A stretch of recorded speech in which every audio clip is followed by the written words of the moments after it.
Ballistic missile defence. इसका core objective क्या है सर? कोर ऑब्जेक्टिव है टू इंटरसेप्ट, रोकना किसको? Ballistic missiles, to intercept ballistic missiles, to intercept ballistic missiles. देखिए अब सर आपने बोला इसको बैलिस्टिक मिसाइल को इंटरसेप्ट करना है, तो कैसे? बैलिस्टिक मिसाइल का इंटरसेप्शन 3 जगह पर हो सकता है। इंटरसेप्शन 3 जगह पर हो सकता है। तो मानिए ये टारगेट इधर, ये आपने लॉन्च किया और ये आपकी मिसाइल आ रही है, इसको आपने इंटरसेप्ट करना है। तो सर एक तो मेरा तरीका ये है कि मैं इंटरसेप्ट करूं इस वाले फेज में, ये हो गया री एंट्री फेज, है ना? अगर मैं री एंट्री फेज में इंटरसेप्शन कर रहा हूं, इसको मैं बोलूंगा टर्मिनल फेज। क्या बोलूंगा? Terminal phase interception. बनाइए मेरे साथ, टर्मिनल फेज इंटरसेप्शन। ये टर्मिनल फेज में इंटरसेप्ट कर रहा है। अब मुझे बात एक बताइए, टर्मिनल फेज में अगर गलती हो गई आपसे, तो आपके बाद उसके बाद कोई चांस है नहीं, वो तो सीधा गिर जाएगा। तो बेहतर क्या है? बेहतर है इससे पहले ही आप इंटरसेप्ट कर ले, है कि नहीं? क्या बोलेंगे उसको? Mid phase interception. Mid phase interception, mid phase में जाके इंटरसेप्ट कर लो। याद रहे सबसे ज्यादा इंटरसेप्शन कौन से वाले फेज में किया जाता है? मिड फेज में। तो इसको सबसे ज्यादा इंपॉर्टेंस दी गई है, सबसे ज्यादा यूजफुल है ये।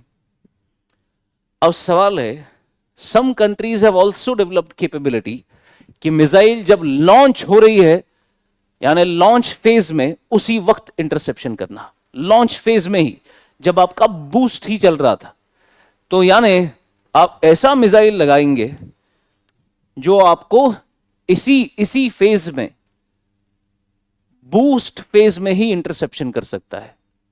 Boost phase interception. अब आप बोलेंगे हाउ डू यू नो कि भाई वहां से मिसाइल आने वाली है? द मोमेंट आपका हीट सिग्नेचर आने लगता है किसी जगह से, तो हमारे पास हवा में होते हैं रेडार्स, वो एयरप्लेन्स पे होते हैं। जैसे हर कोई जेट एयरक्राफ्ट या हर कोई एयरप्लेन जो हमारे इंडियन एयरफोर्स के पास है, वो सिर्फ मिसाइल लगाने के लिए नहीं है या डॉग फाइट करने के लिए नहीं है। उसमें बहुत सारे जेट एयरक्राफ्ट सिर्फ सर्वेलेंस के लिए होते हैं। तो we also have some aircraft जो हवा में होते हैं और वो यहां पर डिटेक्ट कर सकते हैं कि कोई हलचल तो नहीं हो रही है। द मोमेंट उनको यहां से कुछ डिटेक्ट हो गया, वो इमीडिएटली अपनी दूसरे बंदे को बोलेंगे कि यहां से कुछ हो रहा है, और आप मिसाइल लॉन्च करेंगे उसको बूस्ट मोड में ही इंटरसेप्ट करने के लिए। लेकिन ये सबसे कम इस्तेमाल होता है, ठीक है ना? सबसे कम इस्तेमाल होता है बूस्ट फेज, मोस्टली आपका मिड फेज इस्तेमाल होता है। समझा? इंटरसेप्शन की ये 3 चीजें। अब सवाल है हमने कौन सा इंटरसेप्शन रखा है इसमें? तो हमने जो बैलिस्टिक मिसाइल डिफेंस में रखा है, इसमें हमने फेज वाइज इसको इंट्रोड्यूस किया। देखिए अब, तो it has 2 phases. Ballistic missile defense has 2 phases. Has 2 phases. पहले लिखेंगे आप फेज 1। फेज 1। फेज 1 क्या है sir? PAD AAD combination. PAD AAD combination. तो बैलिस्टिक मिसाइल डिफेंस में 2 फेजेस। फेज 1 में PAD AAD combination. What is this PAD AAD combination? Pay attention sir. ये हमने आउटर मोस्ट रिंग रखा है इधर, मैं अभी आउटर रिंग की बात कर रहा हूं। यहां पर हमने पैड एड का कॉम्बिनेशन रखा है। क्या मतलब इसका sir? The moment a ballistic missile comes towards India, तो होगा क्या? ये बैलिस्टिक मिसाइल हो सकता है काफी हाई ऑल्टीट्यूड पे है, तो मान के चलिए आप यहां से मिसाइल आ रही है ऊपर से। अभी ये मानिए एटमॉस्फेयर है, ये हो गया एंडो, ये हो गया एक्सो। तो अब क्या करेंगे सर, हम हमारे पास ये लगा है इधर BMD, ballistic missile defence. Ballistic missile defence में सबसे पहले यहां से निकलेगा एक मिसाइल जिसको हमने नाम दिया पैड। ये पैड मिसाइल क्या करेगी सर, ये लॉन्च करेगी और ये एक्सो एटमॉस्फेयर में जाकर इंटरसेप्शन करेगी। समझ आ रहा है? तो पैड का की पॉइंट क्या है, ये क्या है, एक एक्सो एटमॉस्फेरिक इंटरसेप्टर। समझ आ रहा है? उसके बाद जब अटैक होगा तो एक मिसाइल तो नहीं आएगी, और भी मिसाइल आ सकती है, तो हम कंटिन्यूसली पैड लॉन्च करेंगे। लेकिन अगर इसमें से कोई मिसाइल अंदर की तरफ आ गई तो अब आपके पास एक एंडो एटमॉस्फेरिक इंटरसेप्टर होना चाहिए। तो हमने एक और मिसाइल रखी by the name of AAD, AAD। AAD क्या बनेगा सर, एंडो एटमॉस्फेरिक इंटरसेप्टर। तो पैड एक्सो एटमॉस्फेरिक में इंटरसेप्शन करेगा और एड एंडो एटमॉस्फेयर में इंटरसेप्ट करेगा लो ऑल्टीट्यूड पे। तो पैड को नाम दिया गया प्रद्युम्ना और एड को नाम दिया गया अश्विन। समझ आ रहा है? तो प्रद्युम्ना और अश्विन का कॉम्बिनेशन हम बीएमडी में इस्तेमाल करते हैं। एक हाई ऑल्टीट्यूड पे है, एक लो ऑल्टीट्यूड पे है। पहले लिखिए पैड, PAD। पैड का full form Prithvi air defence, Prithvi air defence, also known as Pradyumna ballistic missile interceptor. देखो अब आपको याद है, मैंने आपको कहा था ये PSLV और जो GSLV है इसको रिप्लेस करने की बात हो रही है। याद है क्यों करना चाहते हैं हम replace? Because they both work on different technologies, है ना? क्या technology? PSLV is solid liquid solid liquid, GSLV is solid liquid cryogenic. So we want to replace it by a single family जिसमें सेम टाइप का technology होगा। ठीक है ना हमने क्या किया सर, हमने PAD लगाया, पैड प्रद्युम्ना लगाया, जिसमें कितनी स्टेजेस रखी हमने? 2 स्टेजेस। ये बेसिकली सॉलिड लिक्विड स्टेज है, जरूरत नहीं है वो। दूसरा फिर हमने अश्विन लगाया, ये गया 80 किलोमीटर तक, ये गया 40 किलोमीटर तक। फिर हमने कहा देखो इसका जो आपका है ये सिंगल स्टेज रहेगा सॉलिड, तो हमने कहा ये अलग अलग करने की क्या जरूरत है, क्यों ना एक हम काम करें, हम अश्विन के जैसा ही एक और मिसाइल बनाएं मगर जो हमें थोड़ा सेम तरीके का दिखे। तो हमने एक और मिसाइल बनाई जिसका नाम हमने रखा PDV, पृथ्वी डिफेंस व्हीकल। क्या नाम रखा? पृथ्वी डिफेंस व्हीकल। ये पृथ्वी डिफेंस व्हीकल क्या करेगा सर?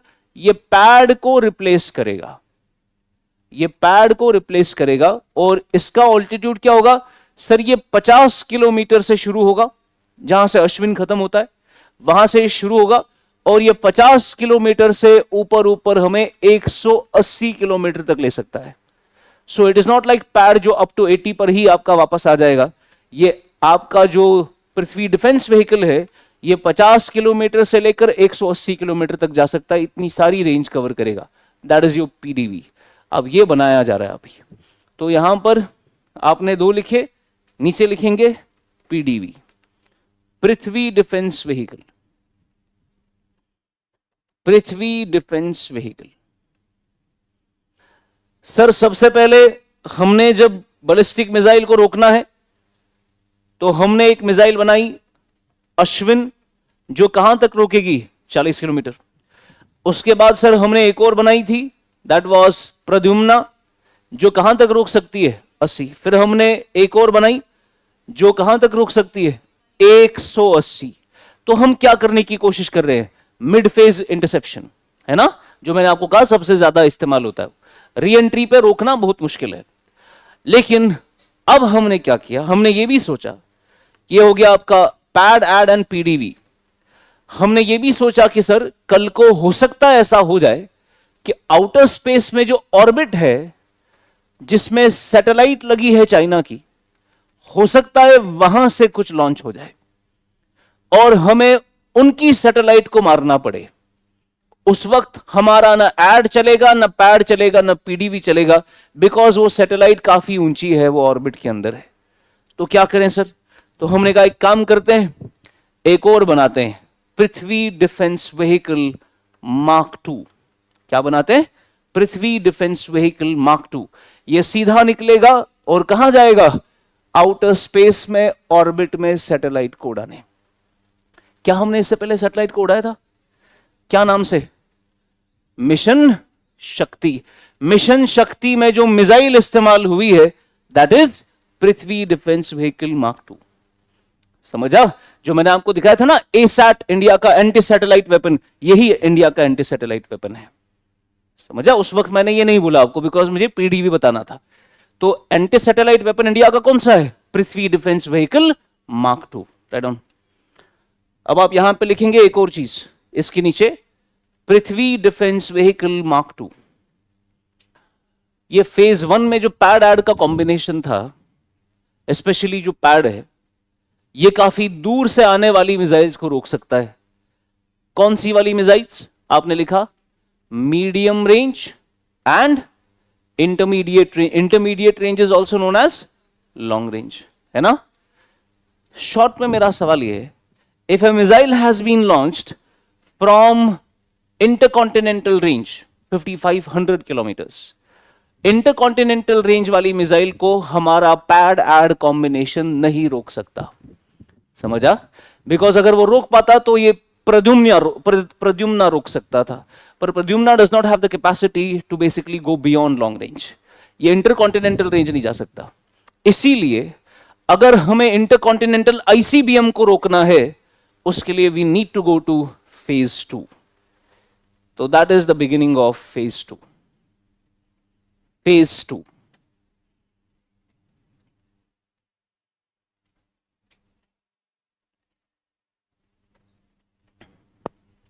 इट इंक्लूड्स, फेज 2 में क्या है? AD1 AD2 combination. उधर क्या था?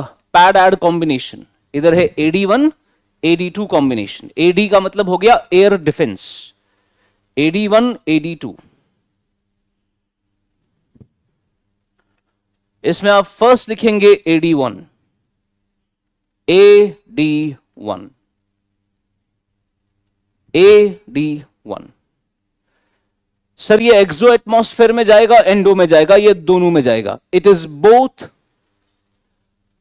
Endo and exo atmospheric interceptor.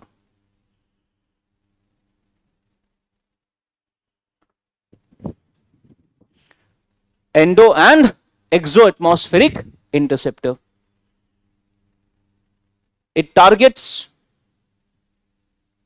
long range ballistic missiles and aircrafts। ये भी आईसीबीएम को नहीं रोक सकता, वो AD2 रोक सकता है। Targets long range ballistic missiles and aircrafts। It is capable of neutralizing ballistic missiles with ranges up to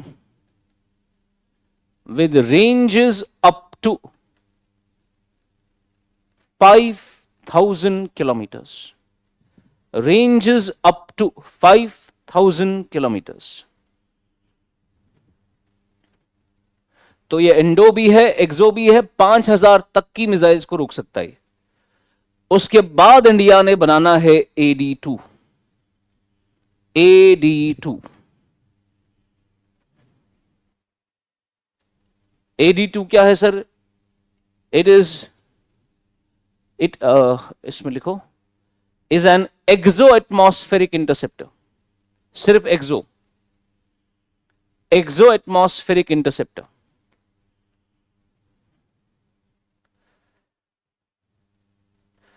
Can target intermediate range and ICBMs, intercontinental range,